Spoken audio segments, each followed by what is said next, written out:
Imagine two friends. They graduate from college in the same year.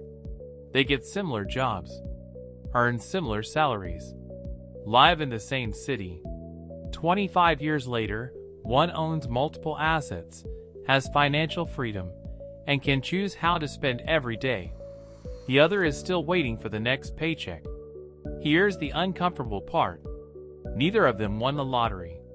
Neither built the next billion-dollar company. And neither made a single life-changing investment. Their lives were separated by something much smaller. Tiny financial habits, repeated thousands of times. We like to imagine wealth is built by dramatic moments. The perfect stock, the perfect business, the perfect opportunity. Reality is much less exciting and much more powerful. Most people don't fail to become rich because they make one catastrophic mistake. They fail because they unknowingly repeat 7 ordinary ones. The first is lifestyle inflation. This one feels like success. You get promoted. Your salary increases. You promise yourself you'll finally enjoy life a little more. So you move into a nicer apartment. Trade your reliable car for a newer one. Upgrade your phone. Subscribe to more services. Take slightly more expensive vacations. None of these purchases feels unreasonable. That's the trap. Every raise quietly disappears before your bank account ever notices it arrived. Your income grows. Your freedom doesn't. Imagine climbing a mountain while someone secretly keeps making the mountain taller. You're working harder every year, yet the summit never gets closer. Many people believe higher income automatically creates wealth. It doesn't. Only the gap between what you earn and what you spend creates wealth. And lifestyle inflation slowly closes the gap. The second thing to avoid is high-interest debt. Debt itself isn't the villain. In fact, some of the wealthiest people in history have used debt extremely well. The difference is what the debt buys. Debt that helps create productive assets can sometimes increase wealth. Debt used to buy rapidly depreciating things usually does the opposite. Now imagine carrying a backpack. Every month someone quietly places another brick inside. At first you barely notice. Then climbing becomes exhausting. High-interest debt works exactly like those bricks. You're not only paying for today's purchase. You're paying tomorrow's income for yesterday's decision. And interest has a remarkable sense of patience. It keeps growing while you're sleeping. The third mistake is confusing income with wealth. Society constantly mixes these two together. Someone earns $200,000. Everyone assumes they're rich. Maybe not. Now imagine another person earning $80,000. They invest consistently, avoid unnecessary debt, own productive assets, and spend less than they earn. 20 years later, which person is actually wealthier? Income impresses people. Wealth buys freedom. Those are completely different goals. Income is a flow. Wealth is a reservoir. One can disappear overnight. The other keeps working even while you aren't. The fourth mistake is chasing financial trends. Every generation has them. Internet stocks, housing bubbles, cryptocurrency, artificial intelligence, luxury collectibles. The names change. Human behavior doesn't. Whenever everyone suddenly believes getting rich has become easy, caution usually becomes more valuable than excitement. This doesn't mean every new technology is worthless. Far from it. Some innovations genuinely reshape the world. The danger isn't innovation. The danger is believing popularity automatically equals safety. History repeats this lesson over and over. By the time everyone is talking about an opportunity, someone else has often been quietly benefiting from it for years. People love shortcuts because slow success isn't very entertaining.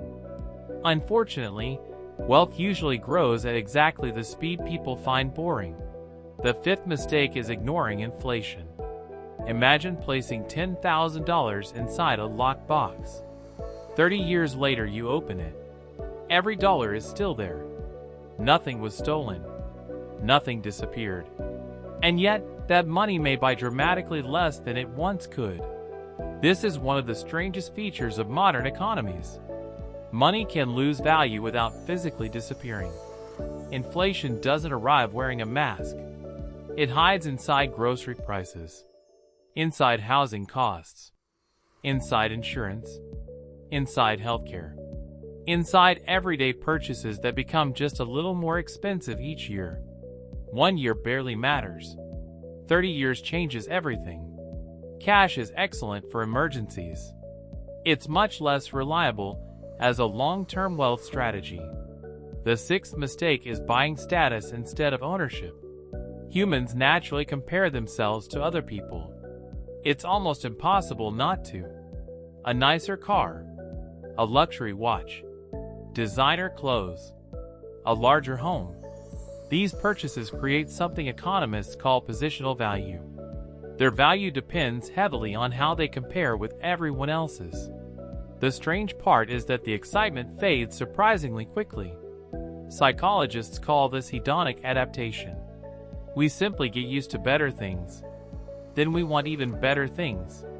It's like running on a treadmill that gradually speeds up without telling you. The monthly payments remain. The excitement quietly leaves. Ownership behaves differently. Owning part of a business. Owning investments. Owning productive assets. These things don't usually attract attention at dinner parties. But they often produce something much more valuable than attention. They produce future income. The seventh mistake may be the most expensive of all. Never investing in yourself. Think about how willingly people finance cars, phones, furniture, vacations. Now compare that with how carefully many people hesitate before buying books, learning new skills, professional training, or education that could permanently increase their earning ability. It's an unusual contradiction. People happily spend thousands on things that lose value every year. Yet they hesitate to spend hundreds on something capable of increasing their income for decades. Skills are unusual assets. Unlike money, they can't easily be inflated away. Unlike possessions, they usually don't depreciate simply because time passes. And unlike trends, they often become more valuable when consistently developed. Now step back and notice something interesting. None of these 7 mistakes feels dangerous on any particular day. No single expensive coffee destroys wealth. One unnecessary subscription doesn't either. Neither does one impulse purchase. The danger isn't one decision. It's direction.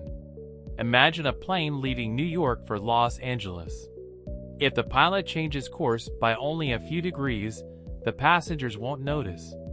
Hours later, the plane lands in an entirely different state. Financial habits behave the same way. Tiny choices, repeated consistently, eventually create completely different lives.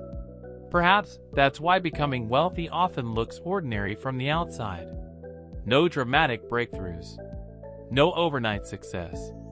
Just thousands of quiet decisions that slowly compound. Which leads to one final question.